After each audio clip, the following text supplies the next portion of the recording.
आपने जब not dating शुरू किया 50 लाख क्यों रखा? फॉर बॉयज 50 लाख होना चाहिए आपका salary. Why not 40, why not 30, why not 20, why not 10? So it's basically top down approach जहाँ पे हम एक सिग्निफिकेंट नंबर से स्टार्ट कर रहे हैं. बट रिवर्स में विमेन के केस में कोई कैप क्यों नहीं है? अब आज के टाइम पे क्या होता है, अगर आपने किसी ने भी अगर डेटिंग ऐप यूज किया है, मैट्रिमनी ऐप यूज किया हुआ है, the day female download app they will get hundreds of request. Now जो लड़कियां हैं ज्यादातर what do they want from man? शाम को कहीं जॉब करके आते हैं, उन्हें बहुत खुशी होती है कि हमारे पास 400 रिक्वेस्ट आ गए, हमें तो इतने लड़के लाइक कर रहे हैं. हाँ. बट सच्चाई ये है कि तुम्हें कोई लाइक नहीं कर रहा है ना. इस पे ना एक और इंटरेस्टिंग चीज़ है कि जब आपकी डेटिंग एप्स या मैट्रिमोनी एप्स पे आपका अगर एक फोटो आपके डॉग के साथ हो तो the chances of your profile getting accepted increases by 63%. अगर आपको 5'8" लड़का चाहिए हाँ, तो उसको अगर अपीयरेंस मैटर करता है तो how does it make difference? 47% of single man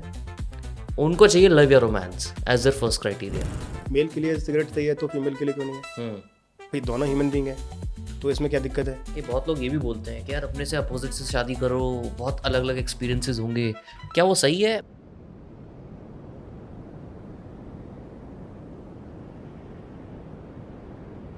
लड़कियां और लड़के जिंदगी में चाहते क्या है उसके ऊपर बात करेंगे हम. आपने जब नॉट डेटिंग शुरू किया राइट, 50 लाख क्यों रखा? लड़कों का एंट्री बैरियर जो है आपके केस में ऐप पे 50 लाख लड़कियों के लिए फ्री है, मतलब कोई एंट्री नहीं है एंड देन फ्री नहीं as in there is no income cap for girls. हाँ ठीक है. बट फॉर बॉयज 50 लाख होना चाहिए आपका सैलरी, तभी आप नॉट डेटिंग ऐप पे अप्लाई कर सकते हो. करेक्ट. 50 क्यों? Why not 40, why not 30, why not 20, why not 10? 50 का नंबर इसलिए क्योंकि हम एक सर्टन नंबर्स के लोगों को पहले टारगेट करना चाह रहे थे. तो हमारे दिमाग में एक फिगर था, तो मैं आपको बताता हूँ. इंडिया में तकरीबन 8 से 9 लाख लोग जो हैं 50 लाख से ज़्यादा अर्न करते हैं. मतलब वो लोग जो ITR फाइल करते हैं, मतलब वो वाले नहीं जो कहीं कुछ बताते नहीं है. नहीं, ऐसे तो बहुत बड़ा नंबर इंडिया में वैसे भी है. मतलब यू हमें क्या इनकम टैक्स को भी पता ही है, तो ऐसा कोई नया नहीं है. तो कैश वाले को छोड़ दें, जो ITR फाइल करते हैं वो 8 से 9 लाख लोग हैं. अब उसमें से अनमैरिड लोग मेल फीमेल कितना है, राइट? तो उसका एक परसेंटेज अगर आप निकालोगे वो तो लगभग 2.5 लाख लोग ही हैं इंडिया में जो तकरीबन 50 लाख से ज़्यादा कमाते हैं. ठीक है, ये थोड़ा बहुत 10% प्लस माइनस हो सकता है, बट ये नंबर है. अगर हम उसका अगर मान लीजिए जो 2.5 लाख है, ठीक है, तो अगर हम उसका 20% मार्केट या लाइक सिग्निफिकेंट पोर्शन अगर कैप्चर करना चाहें, तो मान लीजिए कि हम 20% मार्केट को ही अगर हम कैप्चर करना चाहें तो वो तुम्हारा 2.5 में से 50,000. हाँ 50,000 लोग जो है वो लगभग आएंगे. और अगर हम इस वाली ऑडियंस को मतलब 20% अगर मार्केट कैप्चर कर लें तो एक चीज़ बहुत क्लियर हो जाएगी कि आपके पास इंडिया की टॉप क्रीम के लोग आपके पास आ जाएंगे. तो ये स्ट्रक्चर इसलिए था कि अगर हम इसको 40 कर देंगे या इसको 20 कर देंगे या इसको 10 कर देंगे तो ये नंबर जो है ना वो बहुत डिफरेंट हो जाएगा. अगर हम इसको 1 CR कर देंगे तो ये नंबर बहुत छोटा हो जाएगा. अगर हम इसको 40 लाख कर देंगे तो ये नंबर बहुत बड़ा हो जाएगा. ठीक है. और जो अब आपका दूसरा क्वेश्चन होगा कि नहीं 40 वाले को रख लोगे तब भी तो आपका नंबर जो है वो अभी मान लीजिए 2.5 लाख है. हाइपोथेटिकली मान लीजिए अगर आप 40 लाख करोगे तो हो सकता है 4 लाख लोग हों. जो 4 लाख लोग होंगे तो हम अगर वो उसमें से 20% मार्केट निकालेंगे तो वो एक नंबर निकलेगा. द प्रॉब्लम इज कि हमें एक ब्रांड बनाना था जो एस्पिरेशनल ब्रांड हो, जहाँ पे लोग जो है घुसने की कोशिश कर रहे हो, ट्राई कर रहे हो, बहुत फाइट करें, उसके बाद भी वहाँ पे नहीं पहुँच पाए. ठीक है. अब वो कैसे होगा? उसका तो एक ही है ना. जैसे मान लीजिए कि सो ये बेसिकली टॉप डाउन अप्रोच जहाँ पे हम एक सिग्निफिकेंट नंबर से स्टार्ट कर रहे हैं और हम उसका एक एक्स परसेंटेज कैप्चर करेंगे. उसके बाद maybe will think about to basically if 40 को भी लाना है, 30 को भी लाना है. हाँ, tone down the approach may be. But लाना तो पड़ेगा एक टाइम के बाद. डिपेंड्स कि आप क्या चाहते हो. मतलब अगर आप चाहते हो कि मतलब आप रॉयल्स रॉय बनना चाहते हो तो ठीक है, you don't need to lower down. क्योंकि एक टाइम के बाद तो मार्केट कैप्चर हो ही जाएगी, उसके बाद देन व्हाट? बट वो मार्केट ही इतना बड़ा है कि अगर आप उसको कैप्चर कर लोगे तो you can at least in terms of money आप 20% 30% मार्केट को कैप्चर कर लोगे in terms of total revenue. अगर मान लीजिए जैसे फॉर एग्जांपल अगर मैट्री मनी मार्केट का टोटल रेवेन्यू अगर 2000 करोड़ या 3000 करोड़ रुपए अगर जनरेट होता है तो उसका 20 से 30% उस सेगमेंट से ही एक्चुअली आता है. अच्छा. हाँ, तो अगर आपने वो कैप्चर कर लिया तो आप वैसे भी इंडिया में ऑलमोस्ट टॉप 3 प्लेयर. 20% लोग 80% पैसा देते हैं, पैरेटो प्रिंसिपल अगर बोले तो, उस पूरे साइज में, और आपने उन्हीं 80% पैसा देने वालों को कैप्चर कर लिया. अगर आप देखोगे तो इंडिया में 3 सेगमेंट हैं जिसमें डेटिंग और मैरिज / ऑफलाइन मैरिजेस होती है. ठीक है. एक सेगमेंट है जिसको आप बोलते हो like all the dating sites जिसमें मैच ग्रुप्स है और बाकी सारे लोग हैं, जिसमें टिंडर, बम्बल, हिज, ये सब आ गया, हाँ। ठीक है। वो सेगमेंट इंडिया में बहुत अच्छा कर ही नहीं रहा है और कर भी नहीं पाएगा। तो जो आपका क्वेश्चन इस बात को लेके था कि भाई 50 लाख क्यों रखा है, वो इसके पीछे रीजन है कि हम एक सिग्निफिकेंट मार्केट जो है वो उस सेगमेंट का कैप्चर करना चाहते हैं जिसमें कि हम एक एस्पिरेशनल ब्रांड बना सकें, जिसमें कि अगर किसी को ये जानना हो कि अगर बहुत हाई क्वालिटी के लोग अगर हमें चाहिए तो वो कहाँ मिलेंगे, तो उसका फर्स्ट रिकॉल उनके दिमाग में नॉट डेटिंग होना चाहिए। बट रिवर्स में विमेन के केस में कोई कैप क्यों नहीं है? तो ये 5 लाख 10 लाख कुछ तो होना चाहिए। हाँ, आई नो कि आपका एवरेज जो नंबर है सैलरी ठीक का वो 21 लाख है, ठीक आपने कोट भी किया कहीं बिल्कुल, पे बिल्कुल, कि विमेन के केस में एवरेज सैलरी इज 21 लाख, ठीक। Which just happened. तो ये वेल थॉट है, ऐसा नहीं है कि हमने कोई रैंडम नंबर पिक किया है। ये ऐसा है कि भाई लड़कों के लिए बना देते हैं, लड़कियों के लिए नहीं बनाते हैं, और उसके बाद एक आउटरीच क्रिएट होगा, उसके लोग बात करेंगे कि इसके 3 रीज़न है, 1 और 2 रीजंस नहीं है, 3 रीजन में। एक पहला रीज़न तो जो है वो ये है कि जेंडर रेशियो इंडिया में ना सारे ऐप्स में, चाहे वो मैट्रिमनी ऐप्स हो और या फिर आपका डेटिंग ऐप्स हो, उसमें आपको 10 से 15% जो है वो फीमेल होंगे और रिमेनिंग जो नंबर है 80-85% वो तुम्हारे मेल्स होते हैं। तो इस अब ये प्रॉब्लम है वो क्यों है, वो उसके पीछे रीजन बहुत सारे हैं, क्योंकि वुमेन्स जो है वो सिक्योर फील नहीं करते हैं, उनको लगता है कि यहाँ पे स्कैम हो सकते हैं, बहुत सारे रीजंस हैं जिसकी वजह से वो नंबर जो है वो छोटा रहता है। ये चीज़ ट्रिगर क्या करता है, ये आपको बहुत बहुत डिफरेंट आपको ये समझना पड़ेगा कि जब भी कोई भी पर्सन, ये जब जेंडर रेशियो आपको इम्बैलेंस दिखेगा कि वहाँ पे 80% मेल है और 20%, हम 20% भी हम बहुत बड़ा नंबर बता रहे हैं, मतलब ये 15% से ऊपर नहीं है ग्लोबली एनी ऐप, और उसको ब्रेक करना कि जब तक ये फिक्स नहीं होगा तब तक आप डेटिंग फिक्स ही नहीं कर सकते हो। क्यों फिक्स नहीं कर सकते हो? अब आज के टाइम पे क्या होता है, अगर आपने किसी ने भी अगर डेटिंग ऐप यूज़ किया है, मैट्रिमनी ऐप यूज़ किया हुआ है, अगर आप मेल हो और फीमेल हो, दोनों के सिनेरियो बताते क्या हो। The day female download app they will get hundreds of request. अब वो हंड्रेड्स ऑफ रिक्वेस्ट कहाँ से आ रही है ये आपको समझना पड़ेगा, क्योंकि जो मेल साइकोलॉजी है वो क्या करता है कि वो 500 रिक्वेस्ट भेजता है और उसके 5 मैच आते हैं। अब उसे पता है कि 500 भेजेंगे, 5 का एक्सेप्टेंस रेशियो है, तो वो क्या करेगा, वो सबको रिक्वेस्ट भेज देगा और बाद में फिल्टर करेगा। So the challenge become now very difficult कि यार एज ए मेल, क्योंकि आपको पता है कि 5%, तो फिर आप प्लस माइनस नहीं करते हो कि भाई इसको छोड़ दें इसको हटा दें, आप सबको भेजते हो। So the problem the male side is कि they are not getting match and they are basically swiping every single day every profile. अब इसका रिपल इफेक्ट देखो क्या हो रहा है। The moment they start sending request to everyone, females के लिए एक्चुअली में रिक्वेस्ट है ही नहीं, वो आपको देख के रिक्वेस्ट नहीं भेजिए ना, तो वो रिक्वेस्ट कैसे? भाई मैं तो रिक्वेस्ट तब मानूंगा ना कि मैं तुमको भेज रहा हूँ, उसको नहीं भेज रहा हूँ, बट मैं सबको भेज रहा हूँ, तो क्या है फिर वो फीमेल के लिए जो एक पार्ट बन रहा है वो टेक्निकली पता है क्या बन रहा है, is just a classified website. क्या डिफरेंस है? अगर सारे लड़के सबको रिक्वेस्ट भेज रहे हैं तो एक वुमेन्स के लिए सिर्फ एक ही है कि उसे डोपामाइन ट्रिगर हो रहा है कि हाँ मुझे कोई लाइक कर रहा है, बट एक्चुअली कोई लाइक नहीं कर रहा है। एक्चुअली वो तो सबको रिक्वेस्ट भेज रहा है, अगर उसे पसंद नहीं आएगा, वो मान लीजिए उसे 10 मैच आ गए, उसने देखा अरे 5 तो काम के ही नहीं, वो उसी एक्सेप्ट हो से ही अनमैच कर देगा। Correct. So the point is कि इस वजह से अब फीमेल का प्रॉब्लम देखो क्या हो रहा है। फीमेल वाली साइड पे वो पूरे दिन बैठ के शाम को कहीं जॉब करके आते हैं और पूरे दिन बैठ के उन्हें बहुत खुशी होती है कि हमारे पास 400 रिक्वेस्ट आ गए, हमें तो इतने लड़के लाइक कर रहे हैं, बट सच्चाई ये है कि तुम्हें कोई लाइक नहीं कर रहा है। ठीक है, अब इसका आउटकम क्या हो रहा है, फीमेल्स को डोपामाइन तो ट्रिगर हो रहा है कि भाई हमें इतने लोगों ने लाइक किया, बट उसका काम बहुत फटीग हो गया ना, पूरे दिन बैठ के फिल्टर आउट करना, इसको हटा देते हैं, इसको हटा देते हैं। इट्स जस्ट लाइक तुम किसी को रिक्वेस्ट भेज रहे हो, उसका रिवर्स हो गया। Romance has become a task now, you have to spend lot of time. Now I give you cycle की किस तरह से काम करता है। आप 100 लोग शॉर्ट लिस्ट करोगे, 100 लोगों में से टेक्निकली आप 20 लोगों से हाई हेलो भेजोगे। अब क्योंकि वहाँ पे चैट है, तो कुछ लोगों को चैट करना आता है और कुछ लोगों को चैट करना नहीं आता है। ठीक है, तो वो बैक एंड फोर्थ बहुत ज़्यादा है कि आप बिजी हो, वो फ्री है, फिर तुम्हारा इंटरेस्ट कम हो गया, उसको कोई और मैच हो गया, तुम्हें कोई और मैच हो गया, इस keep dropping.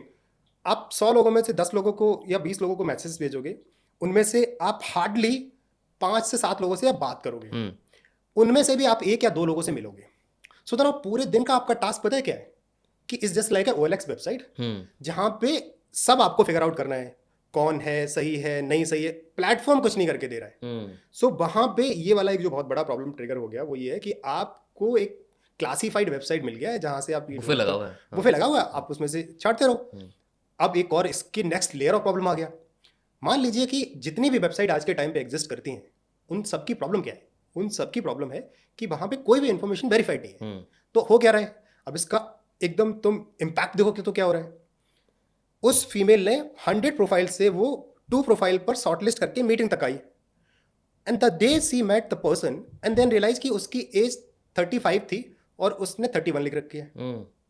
It's very common. मैं आपको बताता हूँ आपको स्टोरी इसी पे ही, क्योंकि आप फेक प्रोफाइल्स की बात कर रहे हो, अनवेरीफाइड इन्फॉर्मेशन की बात कर रहे हो. तो मैं भी एक मैट्रिमोनी वेबसाइट पे रिसेंटली अभी 1-1.5 महीना 2 महीने पहले की बात है, तो मैं मैट्रिमोनी वेबसाइट पे स्क्रॉल कर रहा हूँ. ऑब्वियसली एक एक्सेप्टेंस हुआ, तो मैं उनसे बात की, चैट की, मैंने मैसेज किया उनको. तो उन्होंने मुझे बोला कि मैं ना उसकी बड़ी बहन बात कर रही हूँ तुमसे अभी. तो उसने अपना एक नाम बताया, मैंने उससे बात की, तो बोला कि ठीक है, सब कुछ सही लग रहा है, अब जो जिससे मेन तुम्हारी शादी की बात होनी है ना, वो लड़की तुमसे कल बात करेगी. मैं कहा ओके फाइन. अब normally being aware citizen of the country, मैंने सर्च करना शुरू किया उसके बारे में कि भाई कौन है. नॉर्मली आप गूगल तो करोगे ना थोड़ा बहुत, यार सोशल मीडिया की प्रोफाइल मिल जाए, इंस्टाग्राम का कुछ लिंक मिल जाए, so that you know before you are talking to them कि हाँ बंदा कौन है, पर्सनैलिटी क्या है. मुझे कुछ नहीं मिला. मैंने उसकी बड़ी बहन के नाम से उसको सर्च किया, क्योंकि उसने बोला मैं बड़ी बहन बोल रही हूँ, उसने मुझे अपना नाम बताया. मैंने उसको सर्च किया, वो नहीं मिली. वो बड़े बहन फिर नीरज. मैंने जब दोनों को एक साथ सर्च किया, तो मुझे एक न्यूज़ का आर्टिकल मिला, जिस न्यूज़ के आर्टिकल में लिखा हुआ था कि ये दोनों लड़कियां एक हिमाचल प्रदेश में ड्रग रैकेट के अंदर इनका नाम है. ये हुआ मेरे साथ पर्सनल स्टोरी, और ये मैट्रिमोनी वेबसाइट की बात कर रहा हूँ, ऑथेंटिक वेरीफाइड प्रोफाइल्स की बात कर रहा हूँ. तो जो आप बता रहे हो ना, ये स्टोरी सिर्फ आपकी नहीं है. बाय द वे, ये जो मैं आपको जो नंबर बता रहा हूँ ना, ये 10-20% फीमेल है, वो उसके पीछे सबसे बड़ा रीजन ये भी है. एक रीजन ये भी है कि वहाँ पे प्लेटफॉर्म रिस्पॉन्सिबिलिटी नहीं है किसी चीज़ के लिए. राइट. तो मैं आपको एक स्टोरी बता रहा था कि एक फीमेल की जर्नी किस तरह से रही एक प्लेटफॉर्म पे. मान लीजिए उसने 2 लोगों से बात की. अब क्या हुआ, 2 लोगों से बात किया और मीटिंग फिक्स किया. मीटिंग के बाद उसे पता लगा कि यार ये तो मेरे साथ गड़बड़ हो गया, आपने पहले क्यों नहीं बताया. तो बोलता नहीं मैंने ऐसे लिख दिया था पहले, तो फिर वहाँ पे एडिट करने का ऑप्शन नहीं था वगैरह वगैरह. एंड देन इस पे सोचो कितना टाइम खराब हुआ. एक पर्सन ने पहले शॉर्ट लिस्टिंग किया, फिर 10 दिन चैट किया, फिर वो 2 दिन बात किया, और उसके बाद वो जो है यहाँ तक आए, और उसमें भी ये लगा यार ये तो गड़बड़ निकल आया. ठीक है. Think about the from male point of view now. ये तो प्रॉब्लम हुई फीमेल के साइड की. मेल प्रॉब्लम क्या है, मेल के पास मैचेज ही नहीं आ रहे हैं, क्योंकि वो तो आपको दिख रहा है, क्योंकि वो रेशियो ही जो है वो गड़बड़ है. अब मेल पूरे दिन स्वैप करता है, उसके पास रिक्वेस्ट नहीं है. अब इससे कोई फर्क नहीं पड़ता तुम 50 लाख कमाते हो या 5 लाख कमाते हो, 10 लाख कमाते हो, 1 करोड़ कमाते हो, तुम सब उसी कैटेगरी में हो कि पूरे दिन स्वैप करते रहते हो ना. यू जस्ट थिंकिंग कि शायद कोई मैच आ जाए. मेरे पास पर डिफरेंट वर्जन है इसका. I am sorry. टिंडर पे जब मैंने अपनी प्रोफाइल बनाई, मेरे को कोई मैच नहीं आता टिंडर पे. ठीक है. बम्बल पे जब मैं अपनी प्रोफाइल एक्टिवेट करता हूँ वापस, मेरे को दिन के 20-25 मैच आते हैं. मुझे नहीं पता ऐसा क्यों है. क्या प्लेटफॉर्म सेंट्रिक भी बिहेवियर चेंज होता है? हाँ, मैं उस पे आ रहा हूँ कि हाँ, मैंने सारे ऐप्स पे R&D किया है. ठीक है, काम है. Every single app. लाइक अभी मैं किसी ऐप पे होता हूँ तो some people like I am just doing for research and then someone said hey I have seen you somewhere. मैंने बोला अनमैच कर दूंगा अगर ये बोला तो. शादी की बाढ़ में. नहीं बेसिकली अननेसेसरी तुम क्यों हो. हाँ, तो ये जो आपका क्वेश्चन है जहाँ से हम ओरिजिनली स्टार्ट हुए थे कि ये जो प्रॉब्लम है कि हमने 50 लाख क्यों रखा था, उसके पीछे सबसे बड़ा रीजन था कि हम 3 जो आपने आपको रीजन बताए थे कि पहला रीजन ये है कि जेंडर रेशियो जो फिक्स करना. तो जेंडर रेशियो फिक्स करने का पहला रीजन ये है कि अगर आप एक सर्टेन क्लास को ऑनबोर्ड करो और इस क्लास के लिए वो कर दो तो ये ऑनबोर्ड हो जाएगा ना. आपका दूसरा क्वेश्चन है ये आएगा कि यार नहीं तो फिर 5 लाख रुपीज़ वाली बंदी आ सकती है, 10 लाख रुपीज़ वाली आ सकती है. तो उसका आंसर डेटा बैक्ड है कि हमारे यहाँ पे एवरेज सैलरी जो है वो 21 लाख है. ऐसा होता नहीं है. अब ऐसा क्यों नहीं होता है? साइकोलॉजिकल रीजन है कि जिसकी सैलरी 5 लाख है वो 60 लाख वाले को अप्रोच नहीं करेगी, वो उसे लगेगा यार मैं तो पहले से ही रिजेक्टेड हूँ, अपना टाइम खराब करूंगी, अगर वो सीरियस है तो. ठीक है. तो वो जनरली लोग अप्लाई नहीं करते. ठीक है. कुछ होगा, कुछ छोटा, मैं उसको बिल्कुल डिनाई नहीं कर रहा हूँ, बट उसमें छोटा एक परसेंटेज होगा जो हो सकता है कि उस क्लास उस इनकम क्लास से भी बिलोंग करता हो. लेकिन ब्रॉडली एवरेज जो है वो मैच हो गया 21 लाख. अब इसका आउटकम देखते हैं क्या होता है. इसका आउटकम ये हुआ कि 70% वुमेन है, 30% मेल है. नाउ जेंडर रेशियो एकदम रिवर्स हो गया. अब आप बोलोगे यार ऐसा, इससे तो बहुत सारी चीजें निकल के आती हैं. तो first set of problem solve हो गई कि अब आपको पूरे दिन रिक्वेस्ट नहीं भेजनी है, ना मेल को और ना फीमेल को, पूरे दिन नहीं. ठीक है. सेकेंड इज मैरिज में स्टेबिलिटी बहुत मैटर करती है. अगर आप इंडिया में रहते हो तो आप इसको मानो या नहीं मानो, financial stability required even in case of, मैं आपको रियल लाइफ एग्जांपल दूं. मेरी मॉम, अगर मेरी सिस्टर की अगर मैरिज की अगर बात हो रही है तो वो पहले बायोडाटा मांगने से पहले ना वो सैलरी पूछती है. ये है सच्चाई. आज भी है ये. आज भी it's going to take lot of time. मतलब we are like far ahead when it comes to like कि यार हम दोनों जेंडर्स इक्वल हैं, दोनों चीज़ें. ये नहीं, अभी भी इंडिया में ये सच्चाई है कि ये एक्सपेक्ट किया जाता है कि अगर आप मेल हो तो आप प्रोवाइडर होगे. और ये फीमेल को भी पता है, बट क्योंकि सबको फेमिनिज्म की बात करनी है, सबको ये बात करनी है, वगैरह वगैरह करना है, इसलिए वो बोलेंगे नहीं ऐसा होना चाहिए, वैसा होना चाहिए. बट मैं आपको ये सच्चाई बता रहा हूँ. मैं किसी एक बंदी से बात कर रहा था जिसने मुझे बहुत सही बोला था. I met in some event and then like I was talking about the 50 lakh and all this stuff. She said देखो जसबीर, सच्चाई पता क्या है? सच्चाई ये है कि जो आपको रोस्ट कर रही है ना, वो भी ये सोच रही है कि मैं कैसे करके ये इस प्लेटफॉर्म पे एंटर हो जाऊं. And this will give you the real example. Someone who roasted me on LinkedIn, somebody is writing like random stuff about not dating, कि ये गोल्ड डिगर वगैरह वगैरह जो आपने थोड़ा बहुत सुना होगा. And for me it was shocking that after almost like an months I have scene her profile on not dating. इसका मतलब क्या है? इसका मतलब है कि आप बाहर तो फेमिनिज्म का झंडा लेके नहीं, सिंपल है, आप बाहर तो फेमिनिज्म का झंडा लेके घूम रहे हो, लेकिन आप अंदर ही अंदर ये एडमायर कर रहे हो कि मैं यहाँ पहुँच जाऊँ. अब देखो इसका कोर पार्ट क्या है कि एडमायर तो सबको कर रहा है कि यार मुझे फाइनेंशियल स्टेबिलिटी मिलना चाहिए. मेन साइड क्या है? अब कुछ लोग बोलेंगे ना, ये बहुत ट्रिगरिंग था. बहुत सारे लोग बोलते थे कि यहाँ पे मान लो जब सब लोग बोल रहे हैं कि यहाँ पे गोल्ड डिगर लोग हैं. Let's take example. जो ये लोग लिख रहे हैं, फीमेल या मेल जो भी पर्सन है, अब इसके पॉइंट ऑफ व्यू से सोचो, वो जो 10 लाख रुपए कमा रहा है वो ये बता रहा है कि 50 लाख जो कमा रहा है जो नॉट डेटिंग पे है उसको ये बात नहीं पता है. अगर जो आप बोल रहे हो वो सही है तो ये जितने लोगों ने मतलब प्रोफाइल बना रखी है मूर्ख हैं, ये बेवकूफ़ हैं. शायद इनमें कम दिमाग है, आप में ज़्यादा दिमाग है. आप ये बोलना चाह रहे हो? नहीं, सच्चाई पता क्या है? जो वो कमा रहा है ना, उसके लिए इनकम क्राइटेरिया नहीं है. भाई जो 50 लाख कमा रहा है उसके लिए is fine, like he saying कि यार मुझे अगर 20 लाख कमाने वाली भी लड़की मिल जाएगी मैं उसके साथ शादी कर सकता हूँ. बट रिवर्स नहीं है ऐसा, ट्रू आपको लगता है? हाँ, नहीं बिल्कुल ट्रू नहीं है. So that's what I am saying. अगर women is earning 50 lakh, will she be okay to accept a man earning 20 lakh? वो तो बहुत सिंपल है, करेंगे ही नहीं करेंगे ना, बिल्कुल नहीं. वो तो मतलब नॉन फैक्ट है. हर दिन लोग बात करते हैं कि भाई रिवर्स तो नहीं चलता है. बट मैं आपको ये बता रहा हूँ कि वो मेल वाले जो केस में उसके लिए वो क्राइटेरिया ही नहीं है. एंड ये सच्चाई है भाई. फीमेल्स को जो है फाइनेंशियल स्टेबिलिटी चाहिए और मेल साइड को जो है वो फाइनेंशियल स्टेबिलिटी उसका पार्ट ही नहीं है. ही इज अ कंट्रीब्यूटर और like the person who is a provider. उसकी लाइफ में स्टेबिलिटी हो सकता है कुछ और हो, पीस चाहिए हो उसे लाइफ में, उसे हसल नहीं चाहिए लाइफ में, या उसे कुछ और चाहिए लाइफ में. हो सकता है उसके लिए अपीयरेंस मैटर करता हो. इसमें क्या फर्क पड़ता है? कुछ गलत नहीं है. ठीक है, अगर आपको 5'8" लड़का चाहिए, हाँ, तो उसको अगर अपीयरेंस मैटर करता है तो how does it make difference? Correct. कब कहाँ लाइन ड्रॉ करोगे? 5'8" लड़का ही क्यों चाहिए तुम्हें? फिर ये भी तो गलत है कि नहीं यार मुझे इस सर्टेन क्लास के लोग नहीं चाहिए, या सर्टेन क्लास के लोग चाहिए, या सर्टेन सिटी के लोग चाहिए. नहीं, मुझे पटना के लड़के शादी नहीं करनी है, मुझे दिल्ली के लड़के शादी. ये कौन डिसाइड करेगा? ये तो आपकी लाइफ है ना. आप क्या चाहते हो लाइफ में? मान लीजिए कि आपको कुछ और चाहिए लाइफ में, उसको कुछ और चाहिए, उसको कुछ और चाहिए.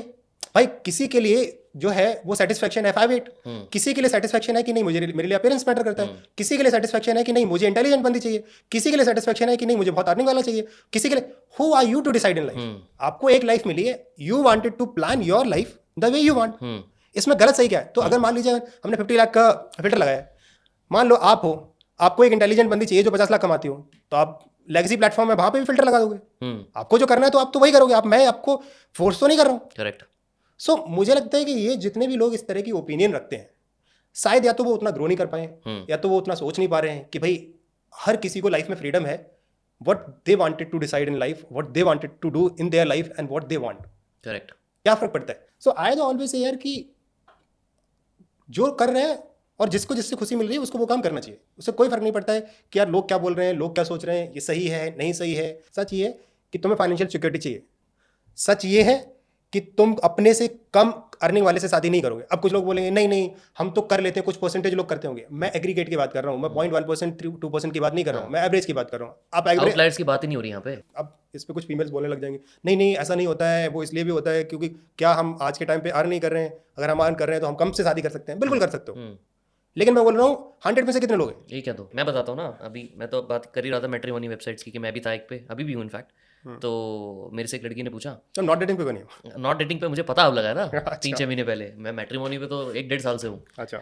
तो मैं देख रहा था तो बात हुई, तो उसने मेरे को बोला कि यार आप कहाँ रहते हो? मैंने कहा अभी तो मैं अपने होम टाउन रहता हूँ Karnal, but I use to live in Gurgaon. तो बोलती अच्छा फिर आपका खुद का घर है गुड़गांव में? मैंने कहा नहीं. तो बोलती फिर, तो मैंने कहा यार जब शिफ्ट होना होगा तो obviously I take it up on rent like most people are doing, उसमें क्या है? तो बोलते नहीं मैं तो उसी से शादी करूँगी जिसका खुद का घर है. तो मैंने बोला तेरा है? तो बोलती नहीं. तो मैंने कहा फिर तो मेरा ट्रिगरिंग पॉइंट ये था कि you talk about equality, right? तेरे को चाहिए ठीक है, it's fine, it's your total criteria that somebody who has their own home I would love to go there. You are not earning anything, you're not even working anywhere, but it is your criteria. It is fine. You should look for people who have that acceptance criteria. So जितने भी लोग आप देखोगे, जब भी आप कुछ भी ऐसा करोगे जो लोगों की सोच से परे होगा, तो आपको आउटरीच देखने को मिलेगा।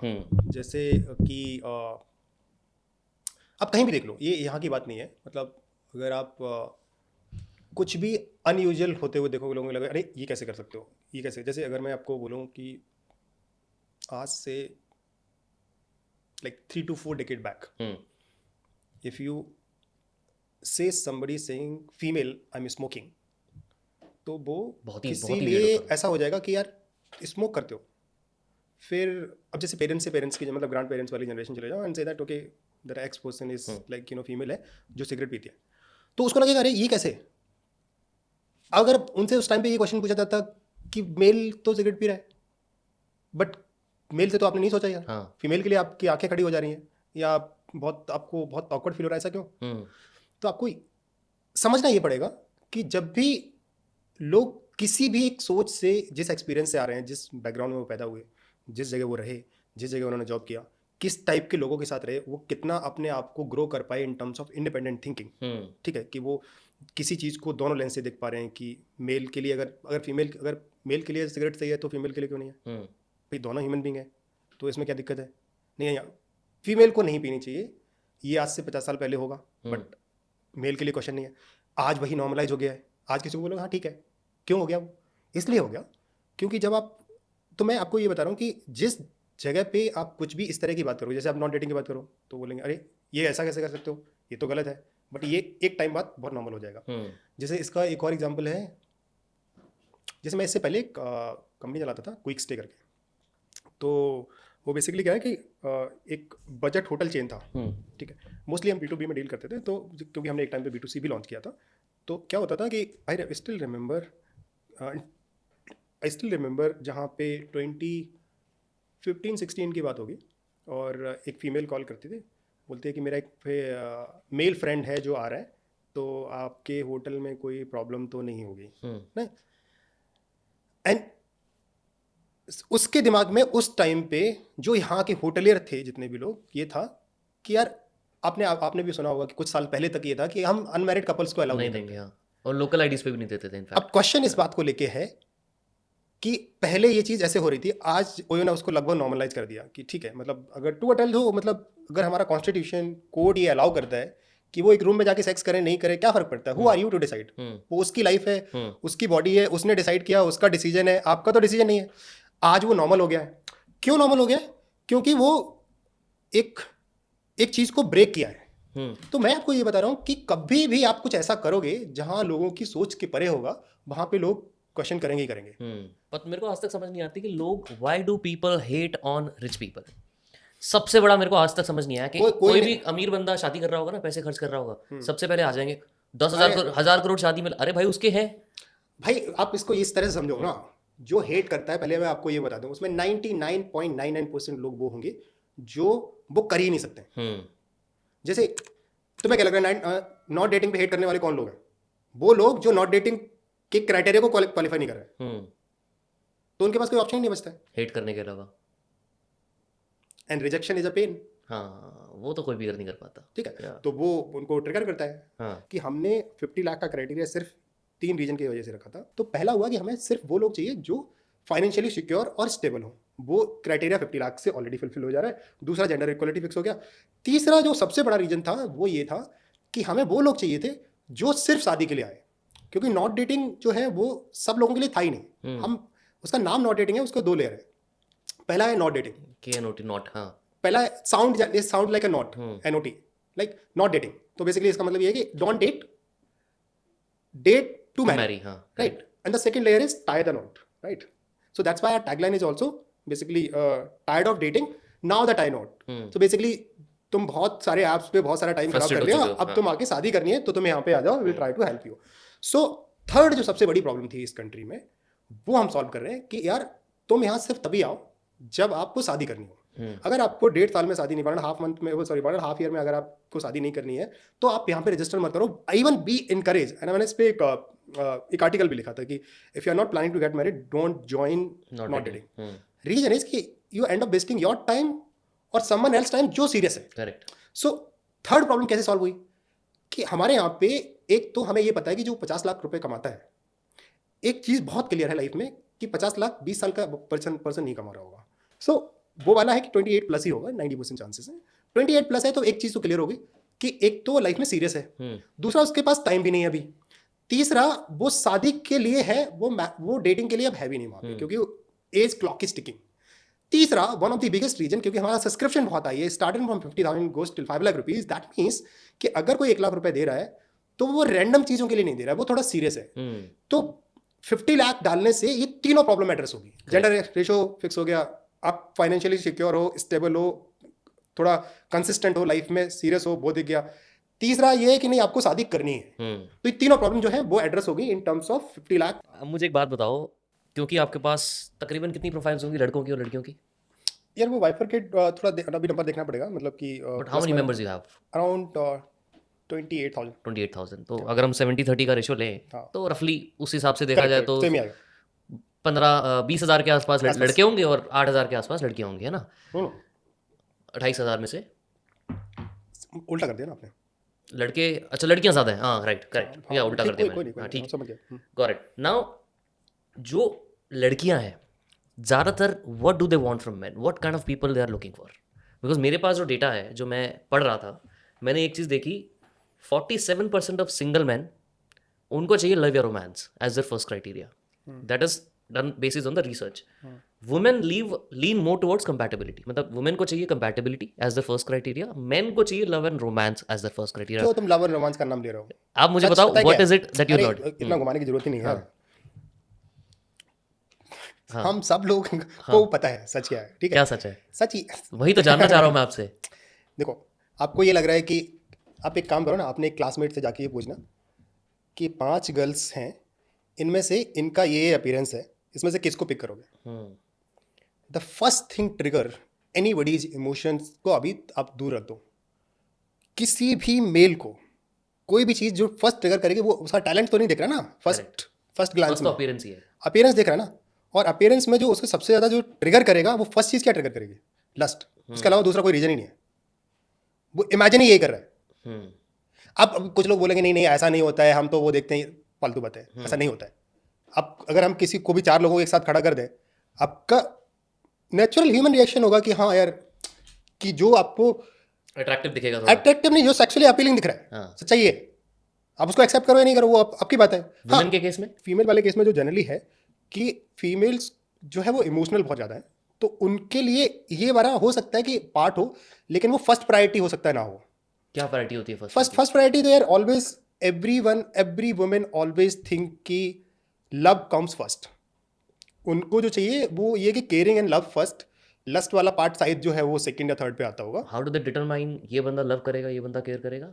लाइक वो when they accept someone. No, वो तो ऑब्वियस है. अपीयरेंस तो ऑब्वियस है कि उसको आप हटा नहीं सकते हो कि वो मेल फीमेल दोनों की केस में कोई फर्क नहीं पड़ता है उसको. ठीक है, कि आप किसी को देखते हो फर्स्ट क्लास तो आपके दिमाग में ये बनता है, तभी तो लेफ्ट राइट सब कहाँ से कर रहे हो, उसका वो सब देख के कर रहे हो, वो तो कर ही रहे हो. लेकिन स्टडी तो ये बताती है ना कि वो नीचे पड़ता ही नहीं है, तो देख के ही वहीं से कर रहे हैं. ठीक है, फीमेल वाले केस में चलो ठीक है कि कुछ परसेंटेज लोग नीचे रीड भी कर रहे होंगे, बट सच्चाई तो ये है ना कि आपका डिसीजन जो प्लस माइनस जो हो रहा है वो तो उसी के बेसिस पे हो रहा है ना. इसमें ना एक और इंटरेस्टिंग चीज़ है कि जब आपकी डेटिंग ऐप्स या मैट्रिमोनी ऐप्स पे आपका अगर एक फोटो आपके डॉग के साथ हो, तो the chances of your profile getting accepted increases by 63%.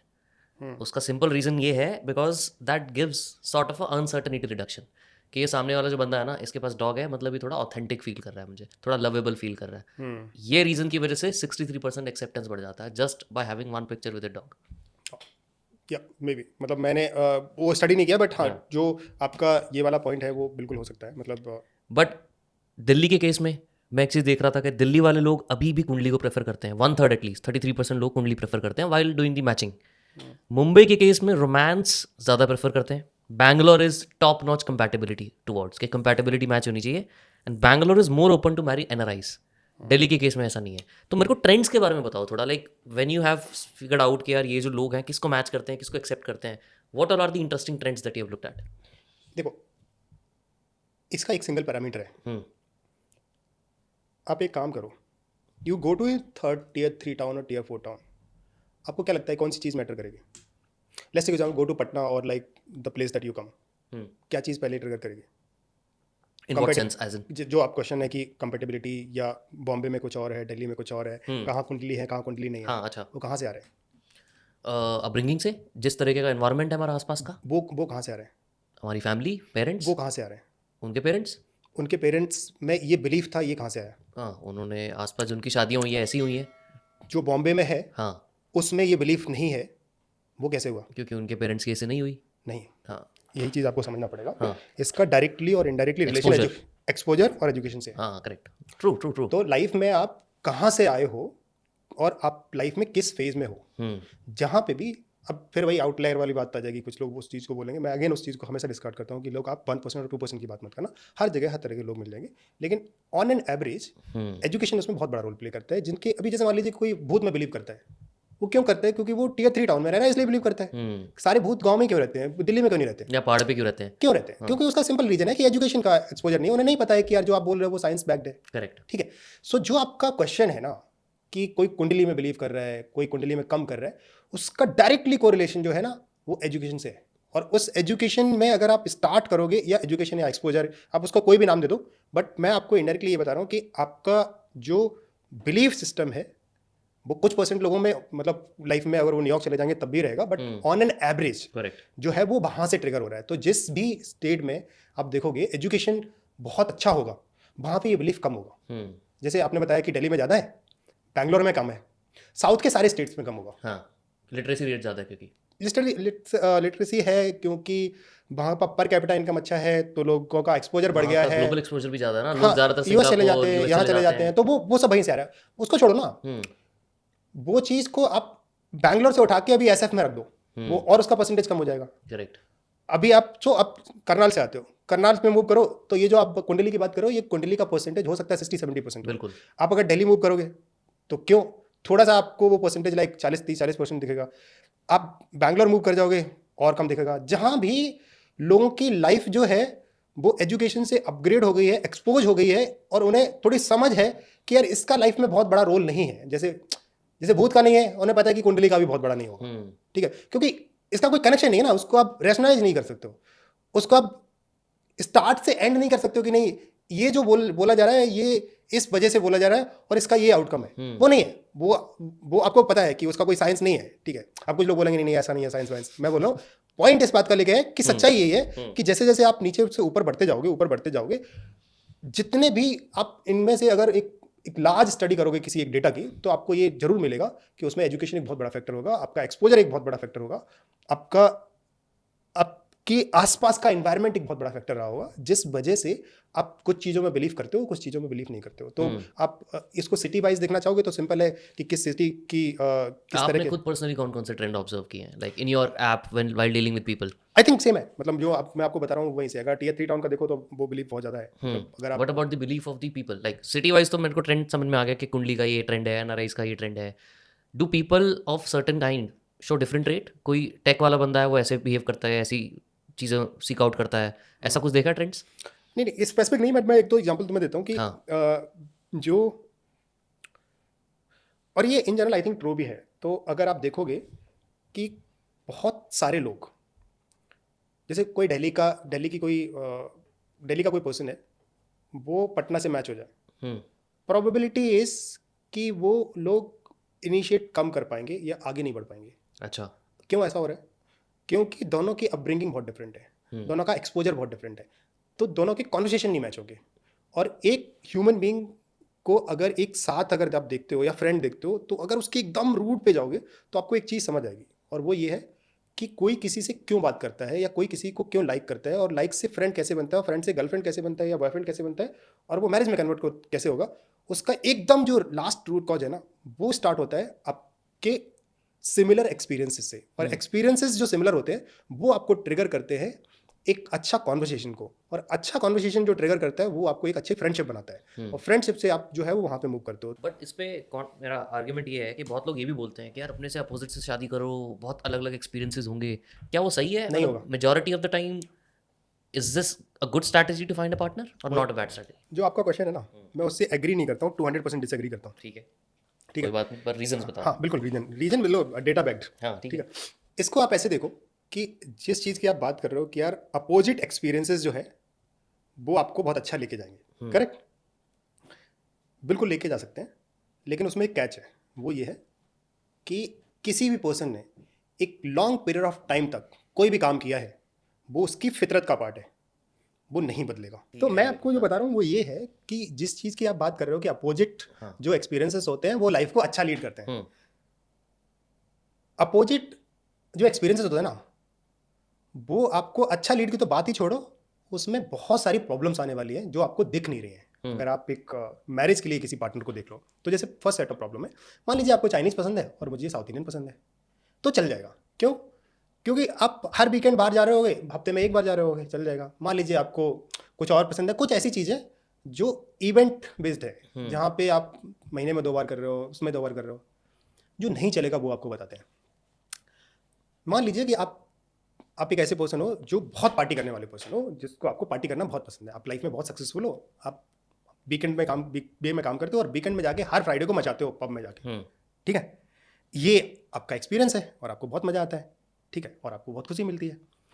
इसका अपोजिट एक्सपीरियंस बताते हैं। मान लीजिए कि एक पर्सन है जिसको वीकेंड पे बहुत चिल करना पसंद है, घर पे म्यूजिक, रीडिंग, मेडिटेशन, ये सब पसंद है, ठीक है?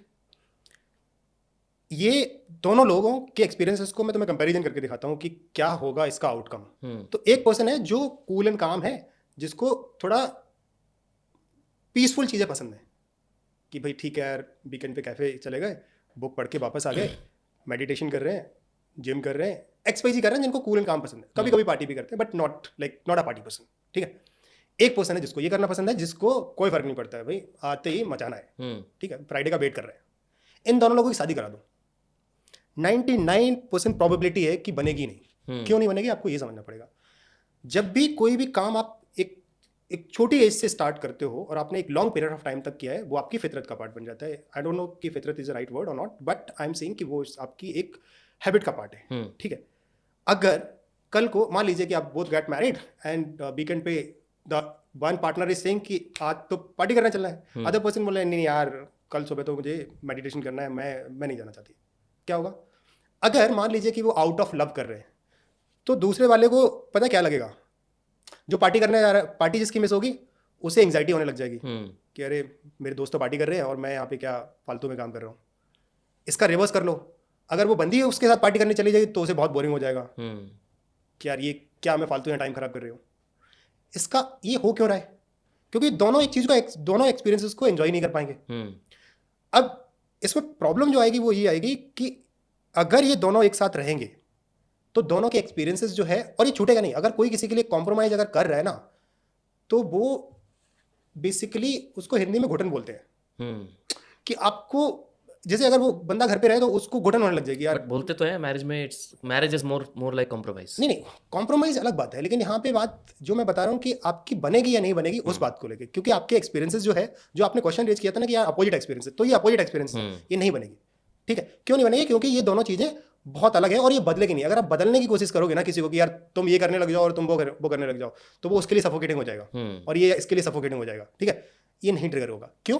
क्योंकि ये एक लंबे समय तक किसी ने एक काम किया है। अभी कैसे होता है ये, that's how human psychology works, कि आप एक कंसिस्टेंट काम किसी भी टाइम तक करते रहते हैं तो वो आप छोड़ना आपके लिए बहुत डिफिकल्ट हो जाता है, और स्पेशली ग्रोइंग ईयर्स में। इसका एक और प्राइम एग्जांपल है, जैसे कि अगर आप, जैसे मेरा एक फ्रेंड है, वो पटना का है, उसे आज भी, वो न्यूयॉर्क में रहता है, बट उसे आज भी भोजपुरी सॉन्ग पसंद है, जबकि वो उसने अपना जो मैक्सिमम टाइम है वो न्यूयॉर्क में बिताया है। वो बट उसके जो ग्रोइंग ईयर्स है वो पटना में रहे।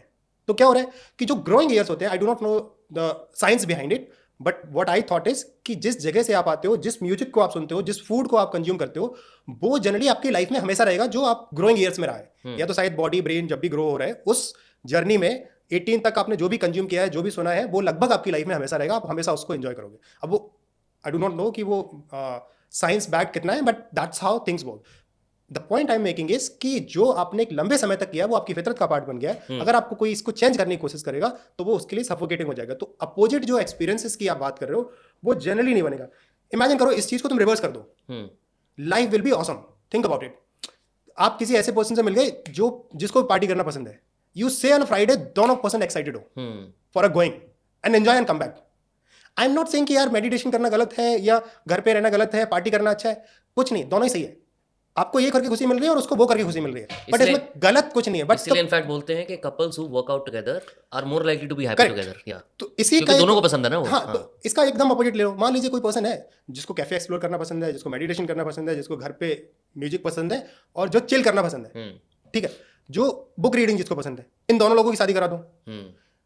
You don't need to think twice, मतलब they just waiting for that day and they enjoy both. Correct. तो जो आपका क्वेश्चन है ना कि अपोजिट करा दो, अपोजिट चल जाएगा, बट आपको ये देखना पड़ेगा कि क्या ये डेली का पार्ट है क्या, या ये इवेंट बेस्ड है। जैसे इवेंट बेस्ड तो चल जाएगा, ठीक है यार, आपको कुछ और वंस पसंद इन अ है, वाइल की बात है। और वो वंस इन वाइल तो आपकी प्रेफरेंसेस बदलती भी रहती है, तो वो चल जाएगा। लेकिन आपका कोर अगर कभी लाइफ में रहा है ना, तो अगर आपने उससे कॉम्प्रोमाइज कर लिया तो शादी नहीं चलेगी। मतलब ये व्हाट इज इट दैट जो लोग ऐप पे आते हैं आपके यहाँ पे एक्सेप्टेंस करते हैं, आपने ये चीज़ भी कभी नोटिस की है कि सबसे बड़ी गलतियाँ क्या करते हैं लोग इस पूरे प्रोसेस में? मुझे लगता है कि जो सबसे बड़ी प्रॉब्लम है वो ये है कि जो हम अभी बात कर रहे हैं, मैं अभी भी उस बात पे कायम हूँ। मुझे हमेशा ये लगता है कि आपको हमेशा वो देखना चाहिए कि आपके लॉन्ग टर्म जो भी एक्सपीरियंसेस हैं या आप जिस चीज़ में बिलीव करते हो, क्या वो मैच कर रहे हैं। जैसे मैंने आपको बताया कि आपकी एक हैबिट है बुक रीडिंग की और एक अपोजिट है किसी को पार्टी करने की। तो ये वैसा है ना कि म्यूजिक, जैसे किसी को बहुत लाउड म्यूजिक पसंद है और किसी को मेडिटेशन पसंद है, तो पीस और नॉइस दोनों एक साथ नहीं हो सकते। तो आपको जो देखना चाहिए वो ये देखना चाहिए कि क्या हमारा जो एक्सपीरियंसेस हैं क्या वो मैच कर रहे हैं लॉन्ग टर्म वाले। अगर वो मैच कर रहे हैं तो भले ही आपकी देखो हर चीज़ का ना एक टाइम होता है। मान लीजिए कि आप मेल के लिए बहुत एक्साइटेड हो for romance and sex life, that's true, but वो वैसा है ना कि यार एक टाइम बाद आप उतने एक्साइटेड नहीं रहोगे, बिकॉज वो चीज़ें हैं वो ट्रिगर होने लगी जाएंगी या कम होगा, या वो अब ऐसा नहीं है ना कि आप जितना 25-30 में हो भाई आप 45 में हो, वो नहीं होगा, क्योंकि वो that's how the human body जो है वो और ब्रेन जो है वो सिग्नल्स को रिसीव करता है। क्योंकि आप हर चीज़ ऐसा थोड़ा नहीं कि मतलब अब किसी भी चीज़ को कंसिस्टेंट जो है वो किस चीज़ पे रख सकते हो, वो एक ही चीज़ पे रख सकते हो कि भाई आपके कॉन्वर्सेशन कितने अच्छे मैच करते हैं। अब जैसे वैसा है ना कि भाई आप किसी पर्सन से एक्साइटेड हो गए किसी चीज़ को देखते हुए, मान लीजिए किसी की वेल्थ है, किसी के लिए अपीयरेंस है, किसी चीज़ से भी एक्साइटेड हो गए, लेकिन ऐसा बहुत बार होता है कि जिनके पास बहुत वेल्थ है वो भी खुश नहीं है, जो बहुत ऐसी किसी पर्सन से शादी कर लिया जिसके अपीयरेंस के बेसिस पे उस पर भी बहुत खुश थे। बट प्रॉब्लम पता है कहाँ पे होगी? प्रॉब्लम होगी कि जब वो बात करेंगे, क्योंकि वो मैच ही नहीं कर रहे हैं। उसको लगेगा ये क्या फालतू बात कर रहे हो, उसको लगेगा क्या यार ये कैसी बातें कर रहे हो। सो मुझे लगता है कि एक बार को अगर आप अपीयरेंस और उन सबको अगर हटा दो तो आप एक ही चीज़ को नोटिस करोगे जिस चीज़ पे लोगों की बनेगी कि आप एक दूसरे की कॉन्वर्सेशन लाइव कितने कर रहे हो। इसमें मुझे एक बात बताओ, जब आपके यहाँ पे आप ऐप पे तो कॉन्फ्रेंस कॉल होती है ना, like you put together on a voice call, दोनों आपस में बात करते हैं। आपने कभी ऐसा बेंचमार्क देखा है कि यार जिस बंदे ने या जिस बंदी ने एक दूसरे के साथ 15 मिनट बात कर ली, the chances of them getting to a date or getting married increases? Like what is that number? Have you ever felt No, that? no, we do not the conference call is encrypted. नहीं, आप नहीं सुनते, time तो आता होगा ना, 30 minute बाद चली, 15 मिनट बाद तो चली, you have that counter ना, not of course the like conversation. I got your question. So like what you're maybe it's a good number to look at. हाँ, so but हमें उसकी जरूरत नहीं पड़ती। I'll tell you क्यों।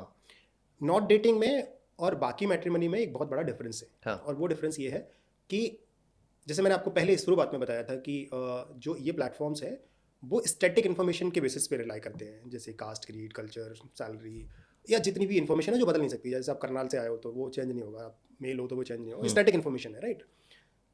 सो ये जितने भी प्लेटफॉर्म हैं वो आज से 20 साल पहले बनाए गए और वो आज AI के ज़माने में वो 20 साल बनाए हुए प्लेटफॉर्म को सिमिलर तरह से प्रॉब्लम सॉल्व करने की कोशिश कर रहे हैं, ठीक है। These are mostly outdated.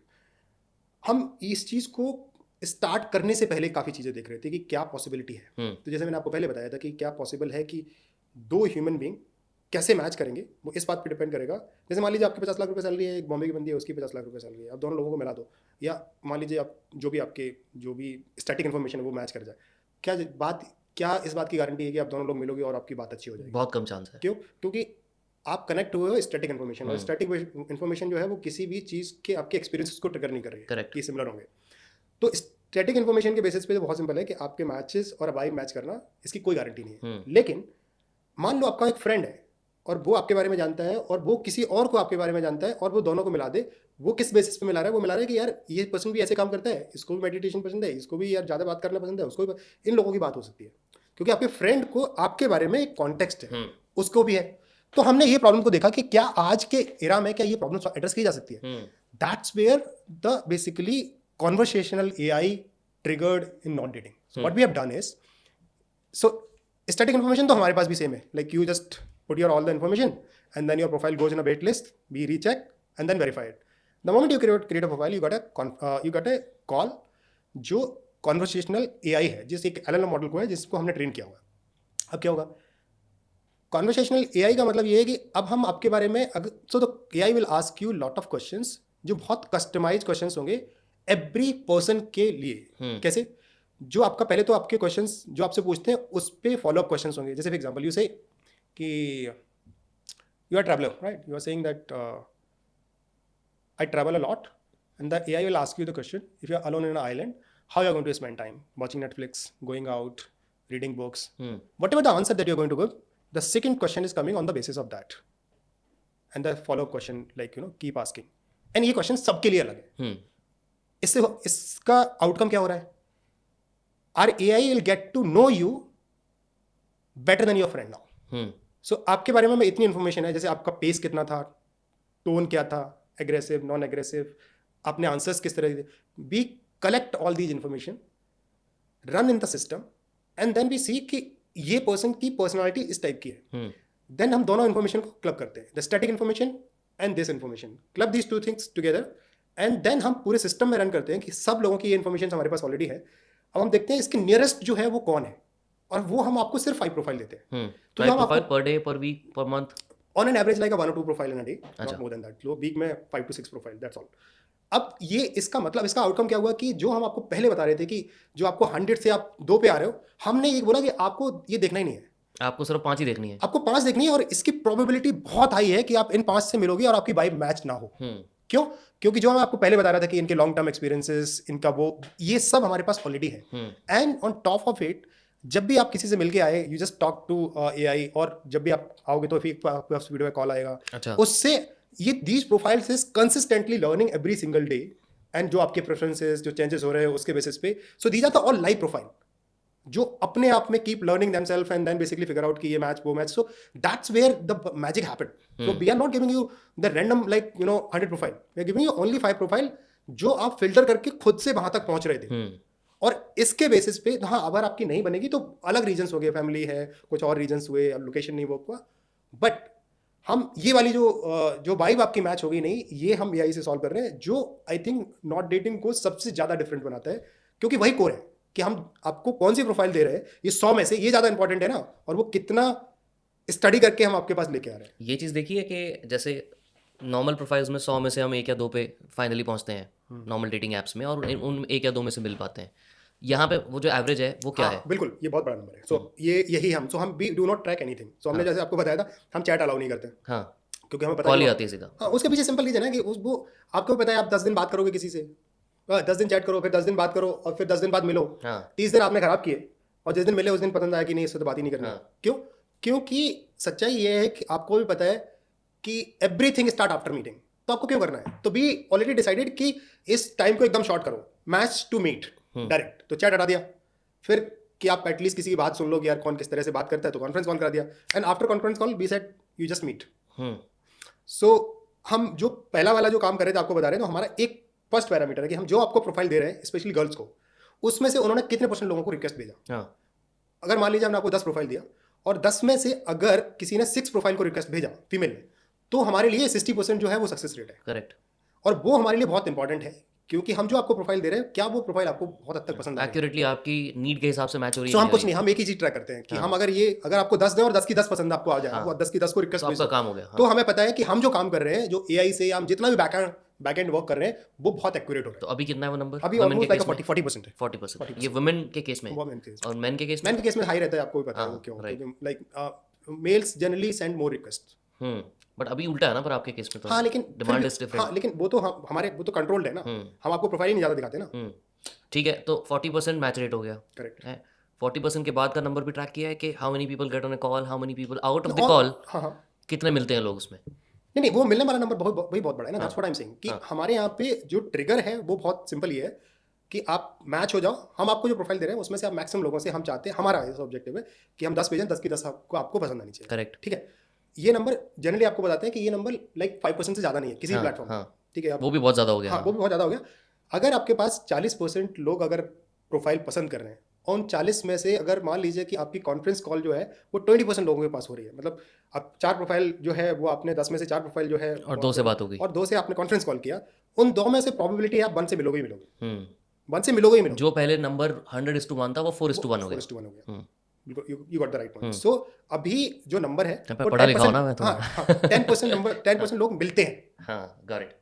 और ये जो अचीवमेंट है उसमें एआई का बहुत बड़ा रोल है। Of course. इस वाले केस में जैसे हमने आपको बताया था, तो हम बहुत सारे पैरामीटर इस बेसिस पे ट्रैक करते हैं। जैसे मान लीजिए आप बात कर रहे हो, तो आपका टोन क्या है, आपका पिच क्या है, आप कितना स्ट्रेट फॉरवर्ड हो, आप टू द पॉइंट बात करते हो। We track each and every single point. How does it matter? Tone, pitch बिल्कुल मैटर करता है। अगर अरे मान लीजिए कि जैसे कोई पर्सन है जो बहुत एग्रेसिव है, हाँ, और एक पर्सन है जो जो बहुत एग्रेसिव नहीं है, ठीक है, तो हमारे पास मान लीजिए कि प्रोफाइल्स जो है, क्योंकि हमारे पास तो सारा डेटा है ना, सारी प्रोफाइल्स पे यही हो रहा है, तो हम उसको उससे नहीं मिलाने की कोशिश करें, हम उसको उससे मिलाने की कोशिश करेंगे जो सिमिलर स्कोर में होगा। मान लीजिए आपका पिच स्कोर जो है वो 7 है और उसका पिच स्कोर भी 7 है, तो विल ट्राई टू मैच कि यार ये वाला नंबर जो है इसके नियरेस्ट वाला प्रोफाइल दो, 8 वाला मत दो, 7.5 वाला ही दो, क्योंकि वो उसके कॉन्वर्सेशन होने के या बात होने के चांसेस बढ़ जाएंगे। सेकेंड बिगेस्ट पैरामीटर जो हम इंडिया में करते हैं, इंडिया के लिए स्पेशली है, कि हम लोकेशन को बहुत ज़्यादा देखते हैं। कि अगर मान लीजिए कि आप माइग्रेटेड गुड़गांव में रहते हो और आप आते हो लुधियाना से, देन विल बेसिकली मैच कि इसमें से कौन सा पर्सन है सारे पैरामीटर मिलने के बाद भी लुधियाना से, क्योंकि उनके मैचेस, उनके कॉन्वर्सेशन जैसे मैंने पहले बताया था, वो बहुत ज़्यादा बढ़ जाएंगे, क्योंकि जो भी हम एआई से इन्फॉर्मेशन कलेक्ट कर रहे हैं उसके बियॉन्ड भी वहाँ पे है वो। करेक्ट। एंड एक चीज़ और मैं पढ़ रहा था इसके अंदर, there is a concept called as romance tourism. ये एक नया ट्रेंड आया है, पहले से भी था बट आजकल इंडिया में भी शुरू हो चुका है। तो रोमांस टूरिज्म में क्या होता था पहले कि यूरो अमेरिकन वुमेन वो जमाइका और ऐसी जगह पे जाती हैं to seek out partners who are younger, and specially older women are doing that. मतलब मैं ओल्ड वुमेन हूँ और मैं जा रही हूँ Jamaica, I am a European और अमेरिकन वुमेन, एंड मेरे यहाँ पे तो मुझे मिल नहीं रहा आसपास कोई भी, बट आई हैव मनी, तो मैं जमाइका या ऐसी जगह पे जहाँ पे मुझे पता है कि men will be more attracted to a person who has money and access to America, so they are going there finding a partner only during that tourism point of view. शादी करने के लिए नहीं, सिर्फ टूरिज्म पॉइंट ऑफ व्यू से। जैसे हम health care tourism हो गया ना, कि बाहर से लोग आते हैं और यहाँ पे वो अपना ऑपरेशन कराया और चले गए, सेम कॉन्सेप्ट हो रहा है कि रोमांस टूरिज्म का नया फिलोसफी आ गया है कि आप सिर्फ जा रहे हो रोमांस के पॉइंट ऑफ व्यू से, जिसको आजकल लोग थाईलैंड में ये भी बोल लेते हैं कि हम गर्लफ्रेंड हायर कर लो आप 5 दिन के लिए। So there is a very thin line between that compare to romance tourism. ये भी आजकल नया ट्रेंड चालू हो गया। Oh, interesting. I'm not aware about it. Next app next app क्या यार, देखो यार कि जो जिस तरह से चीज़ें मूव कर रही होंगे, मुझे लगता है कि इंडिया में होगा, आपको लगता है? इंडिया में नहीं, हर जगह होगा वो इंडिया स्पेसिफिक है ही नहीं, वो तो आपको जहाँ भी, जैसे मैंने आपको बताया ना कि जैसे जैसे चीज़ें प्रोग्रेस होंगी, जैसे जैसे जैसे मैंने इस पर अभी एक ब्लॉग लिखा था बहुत, सो जैसे शादियाँ, जैसे मैं बहुत रिसर्च कर रहा था कि what's the reason people getting divorce, ठीक है, तो उसमें एक बहुत इंटरेस्टिंग ट्रेंड आई एनालाइज कि दोनों में रीजन सेम है, कि आपकी कंपनी में एट्रिशन रेट और डिवोर्स रेट में बहुत सिमिलरिटीज़ है। अच्छा, कैसे? बिल्कुल। सो जैसे अगर आप देखोगे कि चॉइस जो है ना, वो सबसे बड़ा प्रॉब्लम है, ऑप्शन और चॉइस। अब इसको एक्सप्लेन करते हैं कैसे। जैसे आप मान लीजिए कि एक्स कंपनी में काम करते हो और आपने कुछ बोला कि यार देखो मैं ये करना चाह रहा हूँ, और आपके मैनेजर ने कुछ बोला, और आपके पास मान लीजिए बैकअप है, backup I am seeing the options that you no कि अगर मैं आज ये जॉब से निकाल दूँ, मैं कल एक्स कंपनी में चला जाऊँ, मेरे फ्रेंड की कंपनी है XYZ, यू विल से हाँ ठीक है चलो जाते हैं, ठीक है, ये लो लैपटॉप, कल से नहीं आ रहा है क्योंकि मुझे पता है मेरे पास बैकअप है, क्योंकि तुम्हारे पास ऑप्शन है, ठीक है। अब ये ट्रेंड मैंने नोटिस किया है क्योंकि मैं काफ़ी टाइम से स्टार्टअप में हूँ, और ये बहुत कॉमन है, और ये अच्छी बात भी है, क्योंकि आप इसको इस तरह से देखो कि बहुत सारे टाइम तक लोग जो काम कर रहे होते हैं वो मजबूरी में कर रहे होते हैं। मतलब वो इसलिए नहीं कर रहे हैं कि क्योंकि आपका काम बहुत पसंद है, वो इसलिए कर रहे हैं क्योंकि उन्हें फैमिली को सपोर्ट करना है। नहीं, सच्चाई है, फैमिली को सपोर्ट करना है, नीड है उनको। 90% लोग मिडिल क्लास से आते हैं, उनको फैमिली सपोर्ट करना है, ठीक है, तो वो इसलिए कर रहे हैं। अगर मान लीजिए उसके पता है, उसके पास डर है कि यार मैंने जॉब छोड़ दिया तो मेरा EMI रुक जाएगा, मेरे फैमिली कैसे सपोर्ट, तो वो जॉब नहीं छोड़ेगा। तो इसका मतलब क्या है, वो काम तो कर रहा है लेकिन अगर उसके पास चॉइस हो तो छोड़ देगा। अब वो चॉइस नहीं है, चॉइस क्यों नहीं है? उससे लग रहा है कि रिस्क है। जिसके पास चॉइस होगा उसका मतलब क्या है कि उसके पास बैकअप है। बैकअप का मतलब क्या है कि या तो उसके पास और जॉब लेने का इमीडिएट बैकअप है, या उसके पास ऑलरेडी ऑफर है, या उसके पास इतनी फाइनेंशियल सिक्योरिटी है, तो वो जॉब छोड़ देगा। एग्जैक्टली सिमिलर आप मैरिज के डिवोर्स में देखोगे। क्यों? मान लीजिए कि आपको पता है कि दो ह्यूमन बीइंग, पहले क्या होता है कि डिपेंडेंट होते थे एक दूसरे पे, कि यार एक प्रोवाइडर है, एक फैमिली सपोर्ट कर रहा है, then both are like dependent on each other. ठीक है, एक को पता है कि हम इसके बगैर नहीं रह सकते, इसको पता है इसके बगैर नहीं।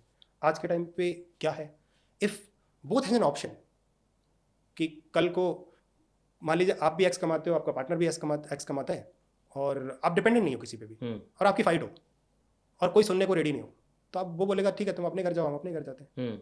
क्यों? क्योंकि रीजन बहुत सिंपल है ना, कि डिपेंडेंसी नहीं है, तो आप बहुत जल्दी ऑप्ट कर जाओगे। इसी का रिवर्स एग्जांपल ले लो, if you go to like your home town और go to like 20-30 years back, तो वुमेन्स वाज नॉट अर्निंग, तो उनके पास ऑप्शन ही नहीं है। If they even like wanted to, they are not happy, but still they can't quit, divorce नहीं कर सकते। क्यों? एक तो वो खुद नहीं कमा रहे हैं, दूसरा है क्योंकि फैमिली का स्ट्रक्चर इस तरह का था कि यार वो अपने पेरेंट्स के पास नहीं जा सकते, पेरेंट्स के पास जाएंगे तो वहाँ पे एक्सेप्टेंस नहीं है, मैरिड है रीमैरिज तो हटा ही दो, प्लस प्रॉब्लम ये है कि अगर वो डिवोर्स कर भी लें तो वो अपने आप को सस्टेन नहीं कर सकते, क्योंकि उनके पास, क्योंकि वो अर्न नहीं कर रहे थे पहले।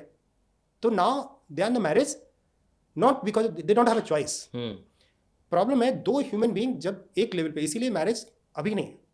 If you go to next fast forward next 30-40 years, ये नंबर हमेशा ही बढ़ता चले जाएगा, डिवोर्स रेट हमेशा बढ़ेगा, क्योंकि तभी देखा जाता है डेवलप कंट्रीज में ज्यादा ही है। उसके पीछे बहुत बड़ा रीजन है कि हम आपके साथ क्यों होंगे। मतलब कोई तुमसे प्यार क्यों करेगा? दो ह्यूमन बीइंग एक साथ कब तक रह सकते हैं? हाँ, जब तक कि उनमें फाइट नहीं हो, जब तक कि अगर मान लो अगर दो लोग हैं और दोनों लोग बराबर कमा रहे हैं और दोनों लोग किसी पे डिपेंडेंट नहीं है, तो जब भी कुछ खराब होगा तो कोई किसी की सुनेगा नहीं ना। क्यों सुनेगा वो? क्योंकि तुम अगर 50 लाख रुपए कमाते हो तो वो भी 30 लाख रुपए कमा रही है। Why that person will listen you?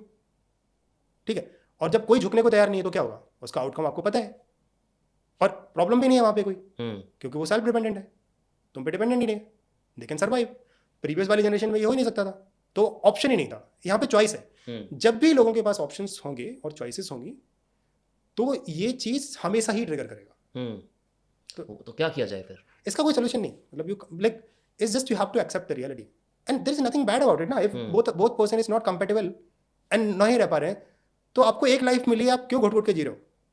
You decide and do whatever you wanted to do. पहले तो आप इसलिए नहीं कर रहे थे ना कि सोसाइटी नहीं, ये यार XYZ सोसाइटी है, सोशल प्रेशर है, फैमिली प्रेशर है। अभी तो कुछ है नहीं, ठीक है यार, आपने एक पार्टनर डिसाइड किया, आपकी नहीं बन पा रही है, अब ठीक है, आपको अपनी लाइफ जीने का पूरा हक है, आप डिसाइड करो कि यार आपको नेक्स्ट 30 ईयर्स कैसे जीना है, तो इसमें क्या प्रॉब्लम है? मुझे नहीं लगता कि व्हेन पीपल से कि अब वो फिर अगेन डिफरेंट डायरेक्शन में चला जाएगा, वो cheating and all. I am saying कि if both are not happy, then just sake of marriage की नहीं इसको रहना ही है, वो मुझे नहीं लगता है कि is the right way to live your life. Because क्योंकि आप खुश नहीं हो और तब भी हो, जबरदस्ती हो बस। ये तो वैसा हो गया ना कि you are not live, you are already dead, but you are just living. So मुझे नहीं लगता कि इफ समबडी सेइंग कि डिवोर्स रेट ज्यादा है कम है, what's the problem? I am not promoting that, but I am saying कि अगर नहीं बन रहा है, बढ़िया है ना, छोड़ दो फिर। आपका ऑब्जेक्टिव क्या, खुश रहना या ना खुश रहना? अगर आपका ऑब्जेक्टिव खुश रहे, आपको वो चीज नहीं, अगर आप नहीं खुश रह पा रहे हो तो उससे तो वो 10 टाइम्स बेटर है ना। पर टॉलरेंस लेवल भी आपको लगता है कम, बहुत कम हो गया है? वो तो इम्पेशेंट तो हो गई ना वो लोग। मतलब जैसे जैसे आप अपने बॉस से, अगर आपके पास ऑप्शन है तो आप अपने बॉस को डांट सकते हो, या आप अपने बॉस के साथ फाइट कर सकते हो। किस बेसिस पे? Backup option. करेक्ट। और क्या है? तो आपको जो स्ट्रेंथ दे रहा है वो स्ट्रेंथ कहाँ से आ रही है? बैकअप से आ रही है ना। तो यहाँ पे टॉलरेंस का इम्पेशेंट तो होना ही है। मैं आपकी क्यों सुनूंगा? आप भी काम करके आ रहे हो, वो भी काम करके आ रहे हैं, आप बोल रहे हो खाना बनाओ, क्यों सुनूंगा? और आपका इस पे क्या ओपिनियन है एलिमनी पे? अभी रिसेंटली एक जजमेंट आया कि नहीं, अब तो फाइनेंशियली इंडिपेंडेंट अगर वुमेन है तो दे डोंट नीड एलिमनी। मुझे लगता है बिल्कुल नहीं होना चाहिए। मतलब I too have a strong opinion, like I don't think so कि अगर इफ बोथ आर अर्निंग तो मतलब अगर आप एक डिसेंट बैकग्राउंड से हो तो आई डोंट थिंक कि वो complete. And you have ways and means to support your lifestyle.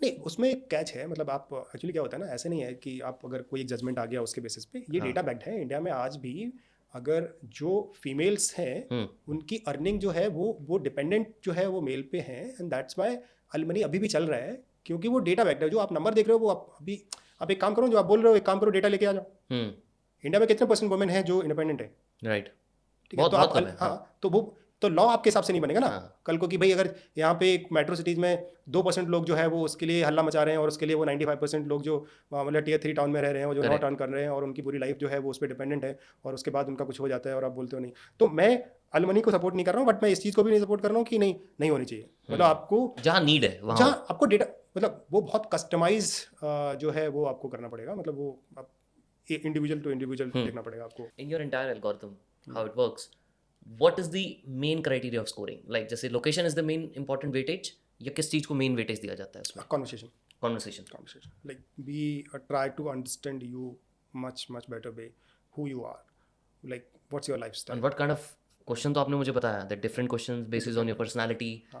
Is there any दो चीज़ें हैं ना, सिर्फ वही नहीं है ना, स्टैटिक इन्फॉर्मेशन तो सारी है ना मेरे पास। वो तो है, उसके बेसिस पे you obviously frame the questions. ठीक है, उसके बेसिस पे हो रहा है, तुम्हारे फर्स्ट क्वेश्चन के आंसर के बेसिस पे हो रहा है, आपने किस तरह के पहले आंसर किए हैं उसके बेसिस पे हो रहा है, आपने जो अपने बायो में लिख रखा है उसके बेसिस पे हो रहा है। So it's just like a interview questions when you have a resume.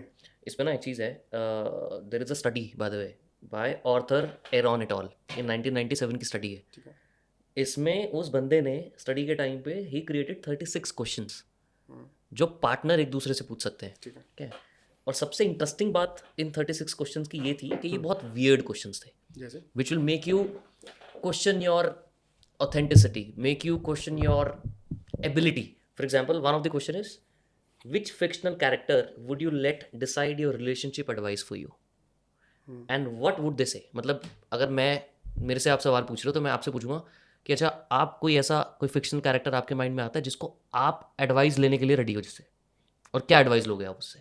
फिर जब आप इसका आंसर दोगे ना मुझे, तो I will have that deep understanding कि अच्छा कौन सा कैरेक्टर आप उसको अपने लाइफ का एक पर्सनालिटी मानते हो, एक अथॉरिटी फिगर मानते हो, और क्यों मानते हो। सो ऐसे कर करके बहुत सारे ऐसे क्वेश्चंस हैं, may be you can look into it, may be you can ask them during your conversation ले। तो ये बहुत अच्छी चीज़ लगी मुझे जब मैं इसके बारे में पढ़ रहा था। नहीं, इट्स गुड, मतलब मुझे मैं आई एम नॉट अवेयर, मतलब आई एम लाइक ऑलवेज जो मुझे नहीं पता है वो उस पे मैं कमेंट ही नहीं करता हूँ, I do not know. But crazy conversation भाई, थैंक यू सो मच। चलो, thanks for having me, thank you, मजा आया बात करके।